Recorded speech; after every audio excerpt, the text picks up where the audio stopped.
Don't worry, Kimmy, it's gonna be okay. We'll get you to a waiting room or whatever, and then you'll get all better, okay? Okay, I sure do hope so. What is it, doctor? Please tell me. It's priaposis. I'll just leave now. Will she die? Well, as long as the person that gave her the disease is subsided. I proved correct! Well, who gave it to her? I can't tell that. Find out yourself. I'm a doctor, not a detective. Okay. Don't worry, Kimmy. I'll save you. Well, I might save you. That depends if I have spare time. But, bye! Oh, I should have mentioned that it's highly contagious.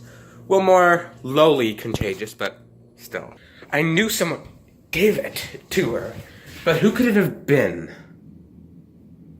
I mean, really, who would want to make someone sick? Ugh, what a sick, twisted person whoever that ill-minded fellow is. I can't wait to meet him. I'll punch his lights out. If it means having to save Kimmy. Oh, and that will happen.